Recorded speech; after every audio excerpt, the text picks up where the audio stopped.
Salut à tous, j'espère que vous avez la forme. Alors aujourd'hui, je vais vous faire la petite présentation de mes Camponotus turkestanus.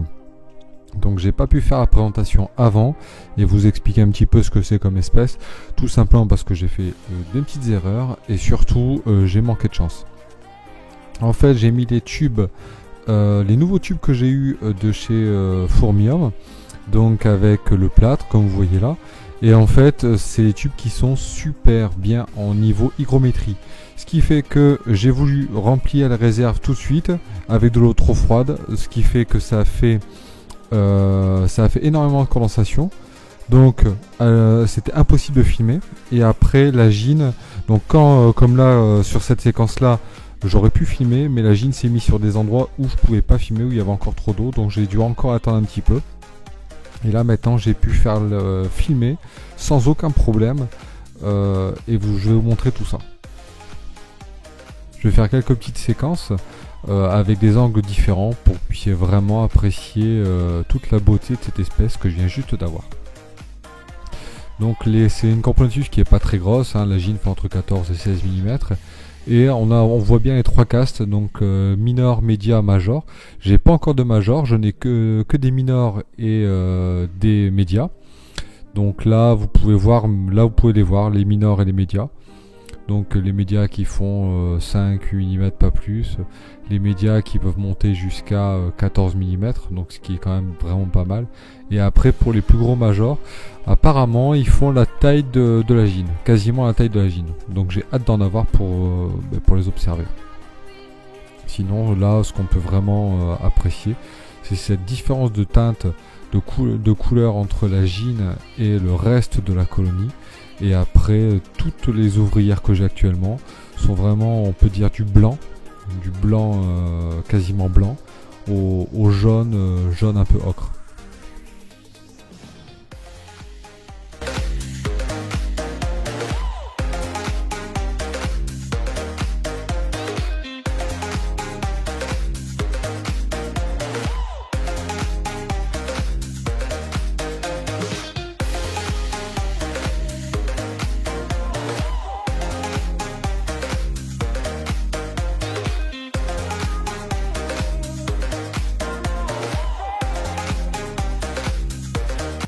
Donc on a les minors et les médias qui sont assez pâles, donc des fois ils sont quasiment translucides et ça peut aller jusqu'au jaune avec notamment la tête assez foncée.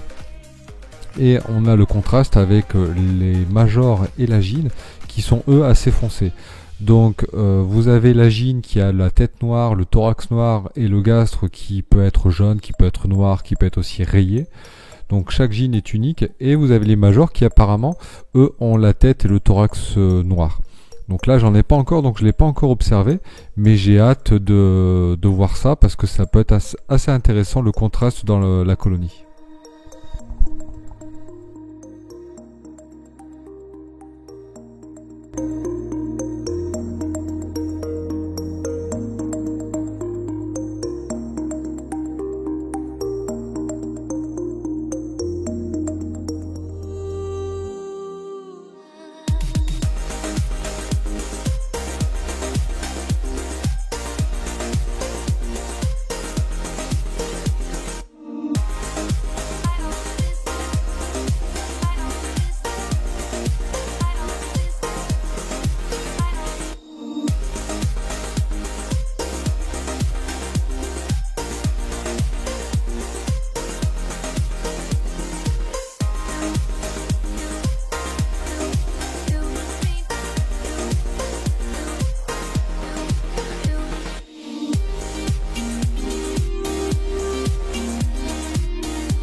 Les turkestanus proviennent de régions désertiques d'Asie.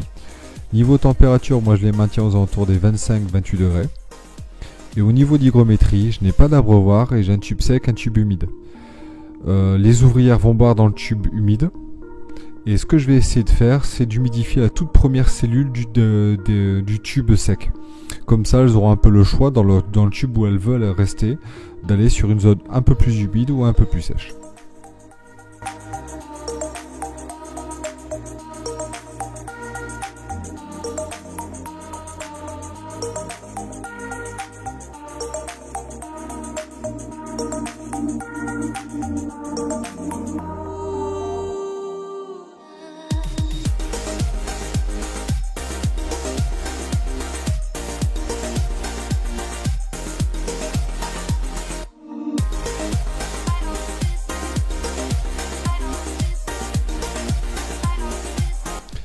Niveau bouffe, moi je me prends pas la tête, c'est comme pour les autres, c'est liquide sucré et insectes. Pour les insectes, c'est du verre de farine.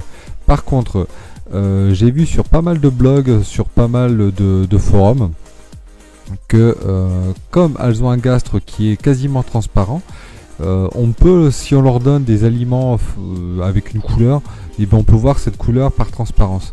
Donc notamment avec des verres de vase ou avec tout simplement des colorants alimentaires dans le liquide sucré. Donc ça sera une expérience que je tenterai plus tard parce que ça peut être assez sympa. Sinon, il y a une diapose à leur faire. Donc je me suis un peu renseigné et la diapose c'est pas comme chez les espèces de chez nous, on peut le faire en température ambiante. Donc moi dans ma pièce d'élevage l'hiver la température baisse un petit peu, donc je le ferai en fait ils seront plus chauffés tout simplement et pendant quelques mois, donc c'est je crois 3 mois. Et sinon au niveau du développement c'est une Camponotus qui est bien plus lente que les Variegatus par exemple. Il faut compter environ une quarantaine de jours, 40-45 jours à température, enfin quand c'est chauffé, donc de l'œuf à l'imago, contre 28 par exemple par rapport au Variegatus.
I know where we can go, where the sunrise lasts forever,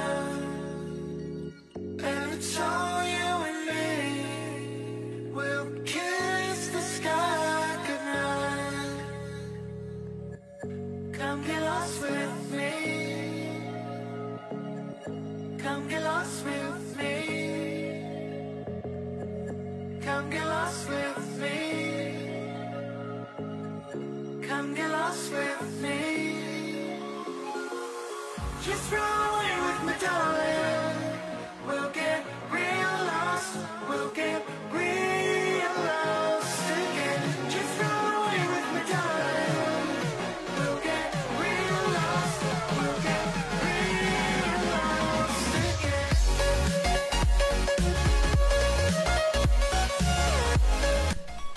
Alors avec une prophylaxie de près de 20 secondes, avec une goutte de liquide sucré qui est aussi grosse que la tête de l'ouvrière, il est inutile de vous dire que vous allez pouvoir assister à des scènes assez exceptionnelles.